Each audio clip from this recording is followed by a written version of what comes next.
These are the Brum Tech Scene interviews. I'm Stuart Langridge and I'm talking to Andy Higgs, who is co-founder of Akkroo, London-based firm, but he's here in Birmingham. Hello, Andy. Hi, Stuart. How's it going? So, you've been based in Birmingham for an awfully long time now. What do you like about the city from a tech point of view?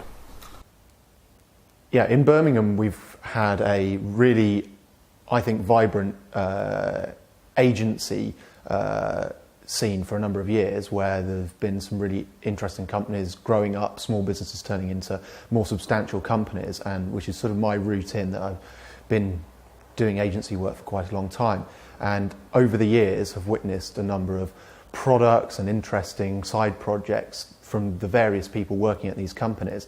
And what's really nice is, because it's a relatively small city, I think there's quite a lot of crossover. People tend to have good networks. There's a lot of stuff going on. You don't necessarily know all of the stuff that's going on at any one point in time, but you do seem to find that there are a lot of sort of side projects, meetups, and those kinds of things. And it's quite accessible because there's good communication across the various organisations. There's a fair bit of crossover.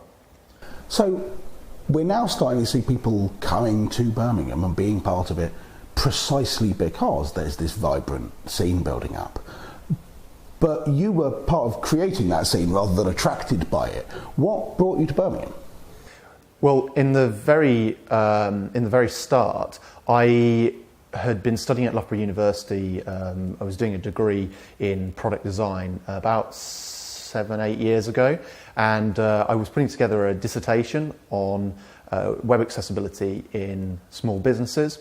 And at the time, it had been my own learning processes rather than any community that had sort of got me to where I was with web design.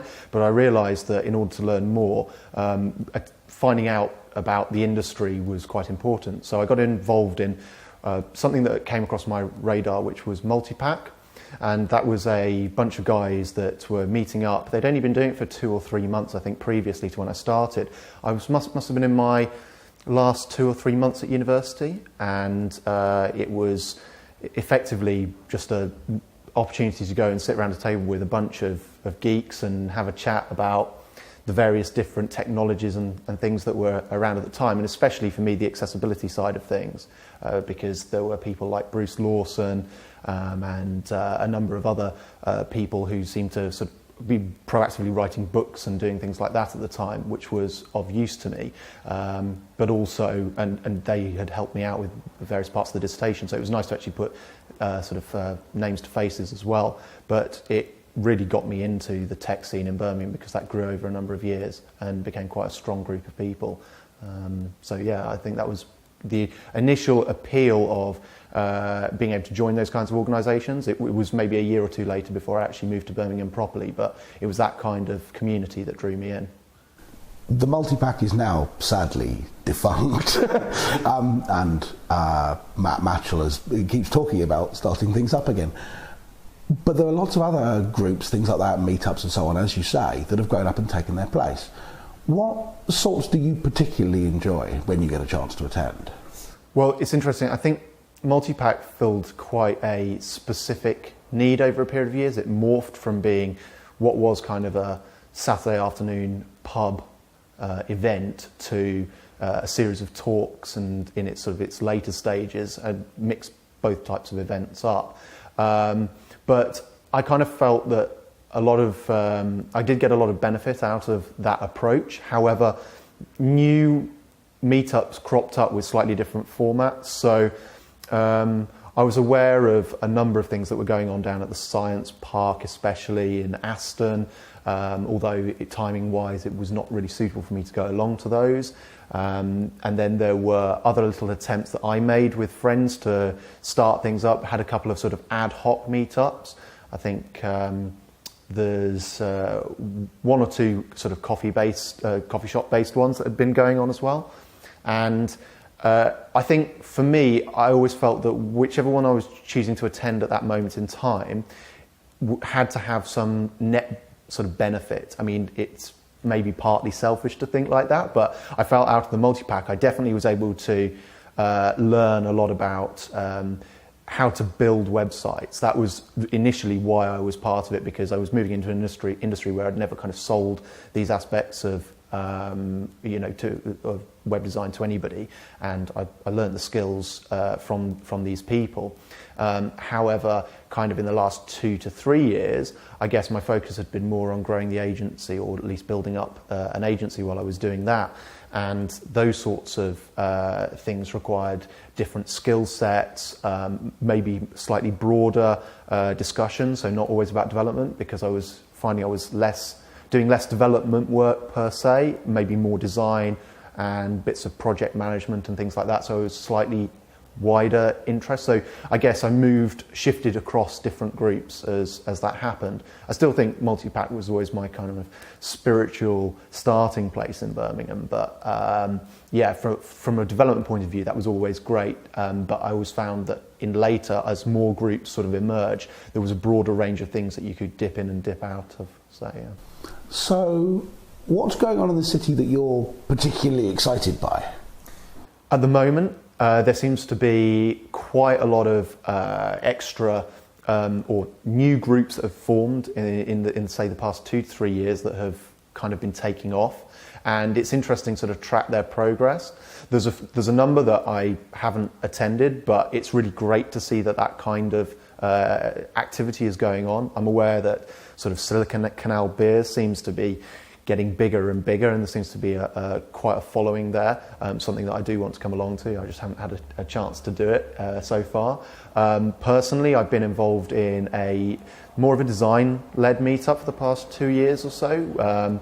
Me and a bunch of friends, we all ended up at a mutual friend's birthday, getting quite drunk and saying, "Oh yeah, we should have a design meetup in Birmingham," because we weren't aware of one before, or one that was still going, and we managed to get together a group of people. So for the past 2 or 3 years, we've had something called Badego, which is basically a bunch of designers coming together once a month on a Thursday, and having conversations about more general design related things. But quite a lot of the people have or do work in web industries or in media related things, so there is quite a bit of crossover, but it's not a true developer meet like say Multipack had provided for me in the past. So seeing that grow from being just 3 friends or 4 friends having some nachos on a Thursday night to 30-40 people turning up to an event earlier this year where we had some really good contributions from people producing artwork, and a little sort of exhibition that went along with it, was really great. I can't take any credit for putting that together, but the guys who did it it was really impressive. Buddygo, this is a Badego on Bennet's Hill, yes? Yeah. If people wanted to attend that, you talked there about it being design, but not specifically web design, and not even necessarily tech scene related design.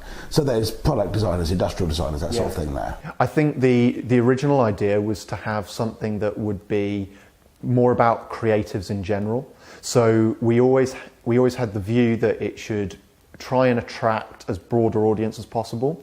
To some extent, we even kind of dissuaded business conversation and dissuaded developer conversation, because often it can become so involved. Perfect in a place like Multipack where everyone can be on the same level and same page, and there's that active learning. But this was more about sort of dissemination of sort of new and interesting things we'd seen.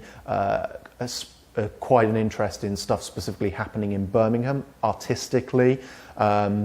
We've had people attending from all kinds of walks of life. Voice actors, painters, digital artists, web designers, architects, people who run small independent shops, photographers. It's really quite a broad spectrum, and we always took the view as organisers that we wanted to try and attract people that we hadn't already managed to attract anybody from that kind of discipline. So, for a long time, we would be really great to get a copywriter along, and over time, naturally, these kinds of things happen. But it meant there was a great crossover, and we had some really broad range of people coming along and sort of engaging in conversations that we might not have otherwise have had. And people would go where to find out about Buddygo? So there's the Twitter account is the best place for information, because the website does have a little bit of information on it. But I think if you go to We Are Badego, and that's the Twitter handle, and there's always information about which nights that's running and up-to-date stuff there. So obviously it's partially called Buddygo because it's an anagram of Badego, which is the restaurant it's in. But is it also Bad Ego? I've often wondered. There were several ideas for what the original name would be, and this was the one that was least controversial. It was a nonsense, but a play on the name of the restaurant. But it means nothing particularly. It can mean that if somebody wants it to, but yeah, it was more that we were really struggling after about 8 weeks to come up with something, and trying to choose a brand name by committee wasn't really working out, so we just sort of picked that and carried on. That's excellent. So, with obviously a series of these interviews, who do you think we should interview next? I think it'd be really good if you spoke to Ryan Dean Cork, who's illustrator and designer of many talents. Yeah. Excellent. And final question, what's your favourite biscuit? Do like a fig roll. A fig roll, champion. So, thank you very much, Andy Higgs. Thank you very much.